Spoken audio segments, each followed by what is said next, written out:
And welcome back. So today we're going to be going over the macro markets overview. So with that being said, let's get it. Okay, so this is going to be for the month of October. Usually we won't do this until the month that we're doing is already in hindsight, meaning it has to be at least the first of the following month, but we're kind of restricted on time this week, so I wanted to go ahead and get this out to you guys early. It is essentially the end of the trading session on Friday, Thursday, which again does conclude basically the end of the month. So let's go ahead and get into it. The first thing I wanted to go over here is this interesting, it's from the Wolf of All Wall Streets. It is basically a summation of the performance of the S&P, which, as you guys know, the S&P is the gold standard in the markets, okay? Biggest and brightest 500 companies in the United States. This is the summation of the collection of performance of election years dating back to 1928. Okay, this is almost 100 years of historical data. So he says the stock market has had positive returns in 83% of election years. 1940, 2000, and 2008 were the only three times that the trend was broken. 2024 is an election year. Will a recession finally hit the most bullish year of the cycle? It's possible, but my thesis on that is probably not likely. Yeah, sure, we had the uninversion of the yield curve recently after the Fed cut rates. But look, technically on the timing of the uninversion of the yield curve, it usually takes about 12 to 18 months if there is going to be a recession for it to actually play out. Okay, that's the standard in the markets. Usually when you get the uninverting of the yield curve, which only happens when the Fed starts cutting rates, which again did not actually, the first rate cut the Fed did not actually do until last month. Okay, so if we're projecting 12 to 18 months out in time, that would be somewhere between roughly about September of next year in 2025 to March of 2026. Now, I've told you guys already the very complicated thesis that we have as to why likely we're not going to get a recession. We'll probably get a bear market for crypto in 2026, although that could potentially be offset by the ETFs in correlation with the gold ETF. In that history, we talked about that too. When the first gold ETF came out, there was roughly about 7 years of upside, more or less, for the ETFs. But as you guys know, crypto is cyclical. It usually operates on 4-year cycles. So we'll have to see how that one plays out. But even with the uninverting of the yield curve, likely if we were going to see that play out, it's not going to happen for another roughly about 11 to 17 months. Okay, so it's a long time from now. Not to mention, usually election years go up. Why is that? Because it looks extremely bad if any president, it doesn't matter who it is, Kamala, Trump, Biden, Obama, Bush, Clinton, okay, it doesn't matter who it is. If any of these politicians get elected into office and there's a bear market going into it, it looks really, really bad for not just that candidate, but also that party, okay? And they're essentially killing their chances of getting reelected anytime soon again in the future, because people are going to be pissed off, from job losses and market crashes and all that kind of stuff. They're not going to be too happy about it. Okay, it doesn't matter what your race is, what your religion is, what your political affiliation is, or sexual orientation. None of that matters when it comes down to the economics. Okay, everybody cares about having a good economy. That's the number one thing. That's what people want. Okay. The politicians, they know this. They know that they're potentially putting themselves at it, and not just for the president, but also for Congress as well, the House of the Representatives and Senate. They know that they're all on the hot seat in an election year, okay? Because again, any of them can be fired or favored, depending on which side of the fence they're on, okay? Whatever. Look, I'll tell you guys like this. The people are naturally going to vote for the person that they think is going to give them a better economy over the other candidate. In my opinion, that guy, in this case, that's going to give a better economy to the people, because again, money makes the world go around, right? Unfortunately, the people are going to favor the guy, in my opinion, Trump, that is going to give a better economy for everybody in the United States. Okay. That is the number one thing. So with that being said, people, whatever the case may be, are naturally going to flock towards the candidate and towards the politicians that will give them a better outcome economically. So, are we going to see a major pullback this year? In my opinion, no. Okay. Are we going to see one next year? Probably not. I've noticed kind of a recurrent theme here. 2018, 2022. There's a reason why I picked 2026 as well. 2018, 2022, 2026. The crypto bear markets don't just happen during that time frame. Okay. That's when the midterm elections happen. And I want to show you guys this real quick now that we're on here. Okay. 2022 was a midterm election year. Okay. What do we have during that time frame? A bear market. Okay. 2021 was post-election. What do we have there? A bull market. 2020 was actually a bull market with the exception of the pandemic. I mean, obviously nobody could have seen that coming, right? Again, 2018, this is not crypto, by the way. This is stocks. 2018, what happened? It didn't happen until the end of the year, but right as the midterms were about ready to roll around, guess what happened? We had a pullback in the markets, and then boom, post-midterm year, boom, straight up, okay? So next year is following the presidential election, in my opinion. I can even go back to 2016. You can see it back here. So a little, well, not exactly perfect, but, we basically had like a big boom in the election year during 2016. And again, in 2017, it was mostly up. And then, of course, we had the midterms, and then, it got kind of shaky at that point. So the point I want to make here is if we were likely going to see a major correction, like a big, 10% corrections, whatever. But if we were going to see a 20+% correction, i.e. bear market, probably not going to have a chance of seeing it till 2026. Okay.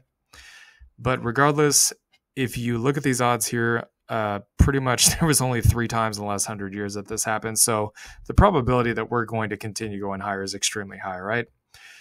So let's go ahead and get into this this data here. So I'm going to fly through this real quick as fast as I can for you guys. All right. So there is some bearish divergence here on the SPX. Again, we have the moving down on the RSI, moving down on the MACD, but the price is still going up. Look, I don't consider this to be a potential sell-off signal. Usually this would be kind of like, okay, maybe there's going to be a reversal.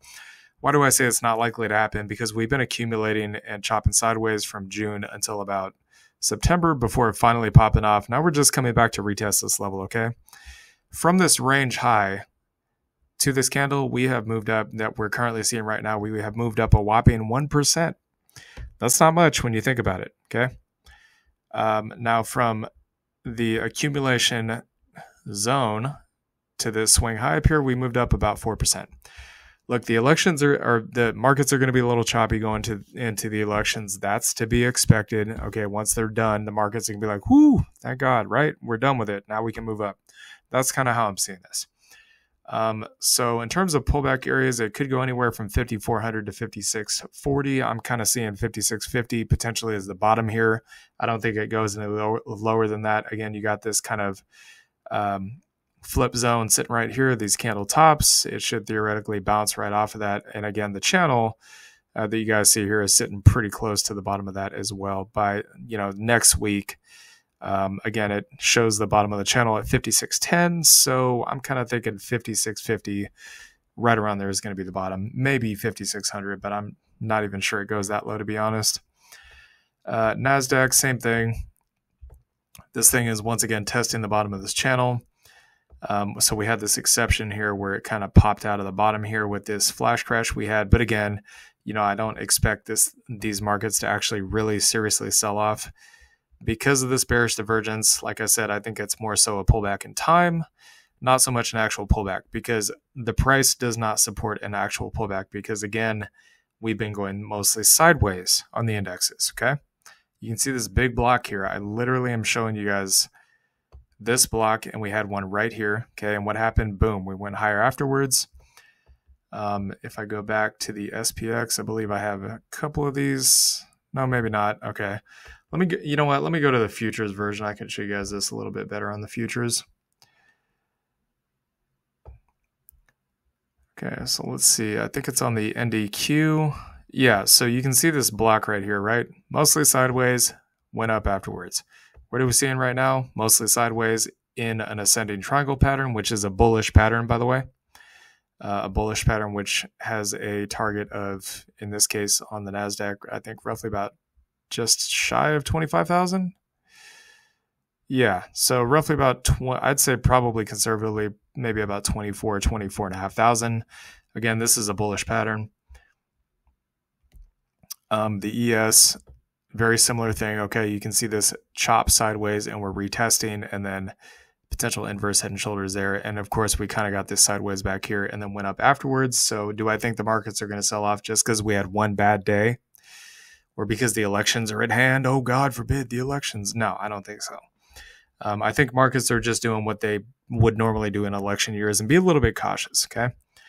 So NASDAQ, I am expecting this to bounce probably pretty quickly. Again, once the elections are done, most of earnings are done, Wall Street, investors, all that, they'll be like, oh yeah, okay, the earnings season was mostly good. Because again, from what I've seen, pretty much all of the Mag 7 so far has actually beat earnings, including Tesla, which was quite a shock.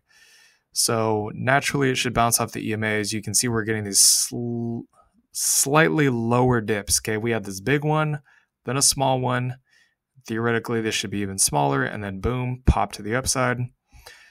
Again, I could draw another pattern here like you guys saw on the other one. Basically, pretty much an ascending triangle, which is a bullish pattern. That is basically a continuation pattern to the upside. So I think it pretty much stops somewhere around the bottom of this channel, bottom of the triangle pattern, and then we should maybe coil a little bit more and then push up after the elections. That's kind of what I'm expecting here. So Russell 2000, this one is interesting to say the least. So I'd say that's probably what we're looking at right there. So maybe a bounce off this trend line at 2170 and then boom, pop to the upside.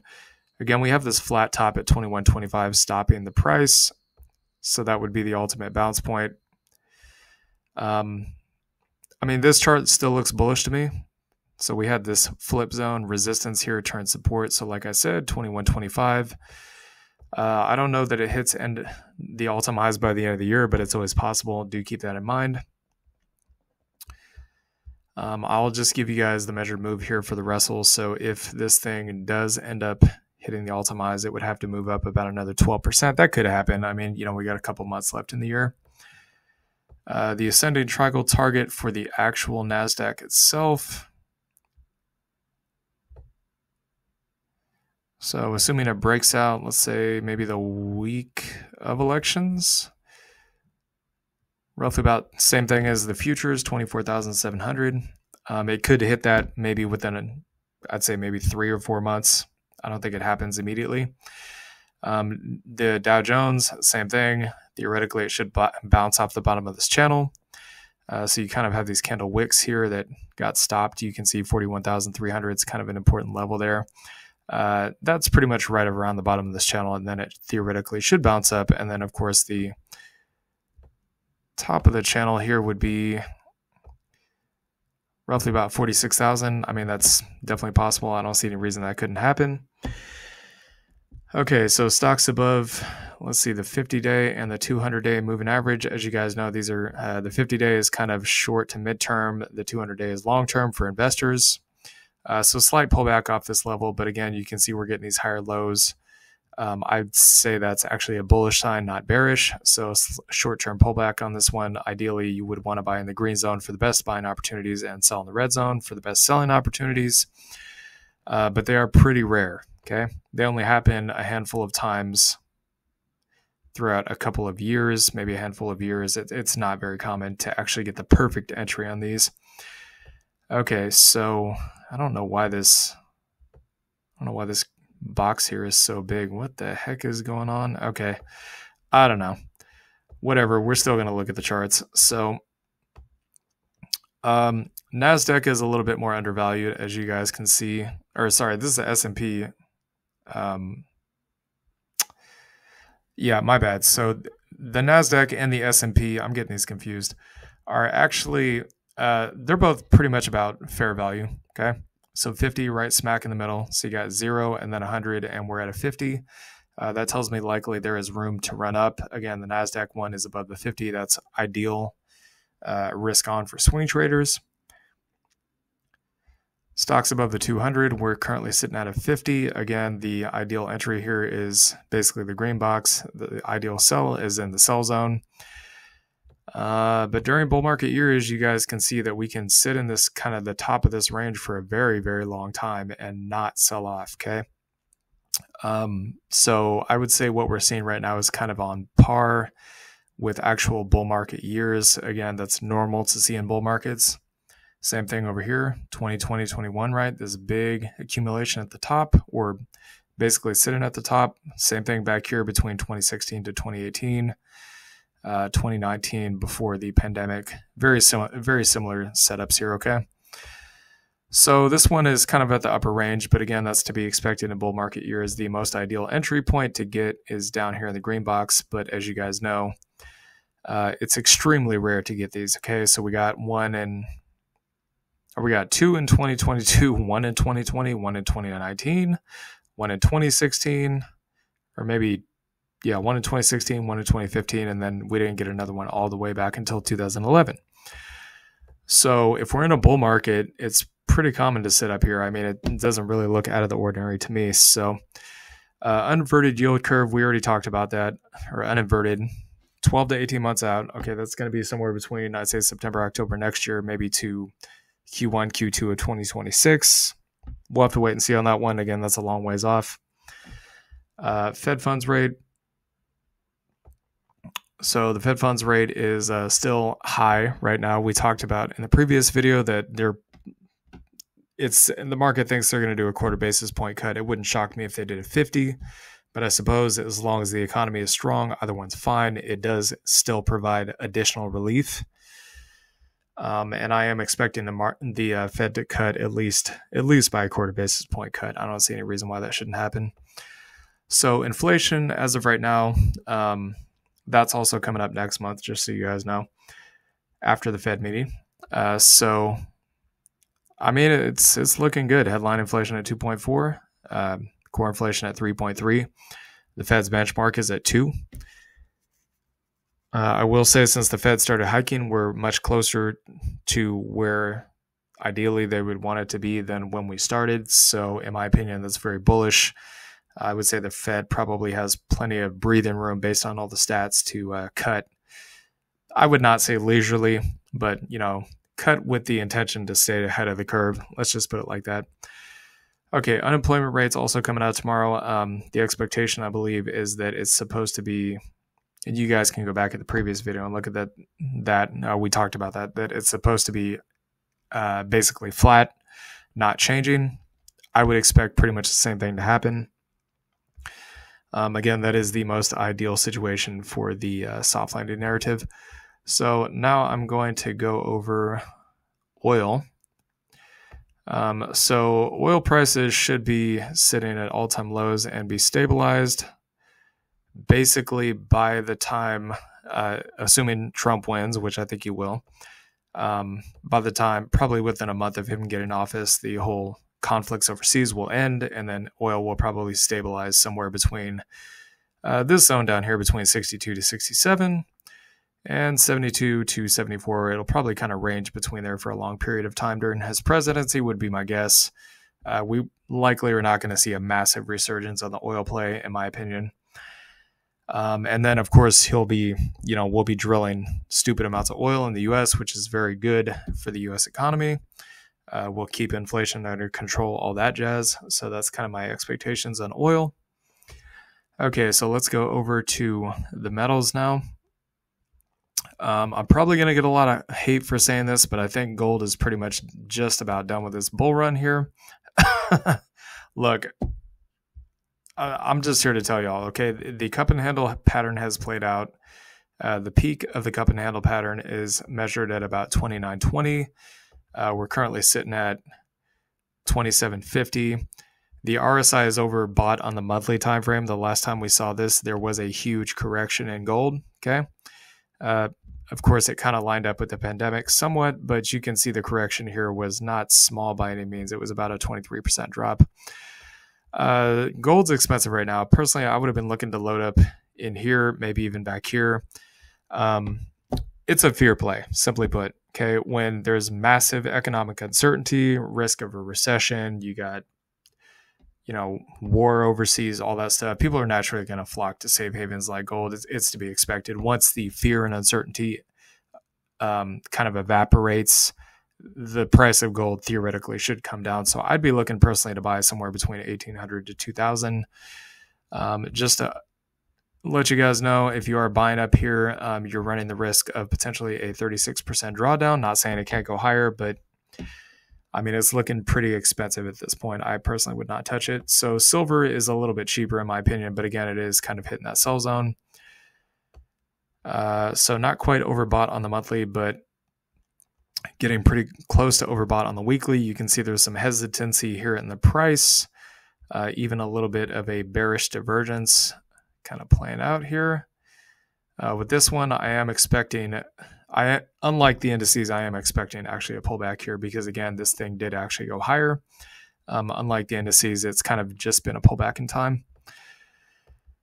But once again, personally, I would want to buy somewhere probably between 20 to 28. Again, you can see the buy zone way down here at kind of 850 to 14.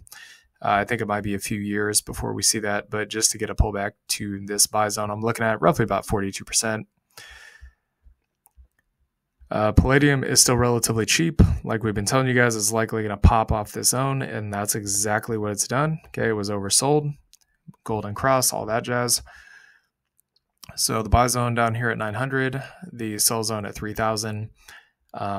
We did not touch this with a 10-foot pole when it was up here. Glad we did not. It is in the buy zone currently, but we're more focused on this at this point in time on basically buying stocks in crypto because, again, once the fear aspect rolls away, theoretically, they should all be cheap at that point. So that one's pretty cheap, I would say. Platinum is also pretty cheap. It's not perfect, but still pretty cheap. 770 to 830, 1740 to 1900. Even if you kind of saw this as an accumulation and said, well, you know what, screw it, I don't care, I'm going to buy it. Your upside potential here is 93%. And again, this could take a long time to play out. Okay.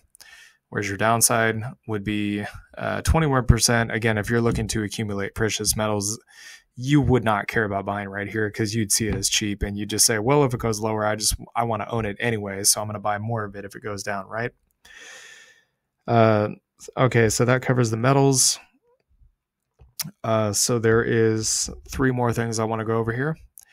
All right, so we're going to talk about Bitcoin real quick, and the most important thing I want to point out about Bitcoin is the monthly chart, okay? So this is the only thing I'm going to show you guys on Bitcoin. So there was a pretty red day in Bitcoin today. Not going to lie, it was pretty ugly. Even I was like, okay, what the hell is going on? But look, and again, there's roughly about an hour until this closes. Bitcoin has had, well, it depends on where it closed, but Bitcoin has had a candle close almost exactly at the previous monthly highs we saw 6 months ago.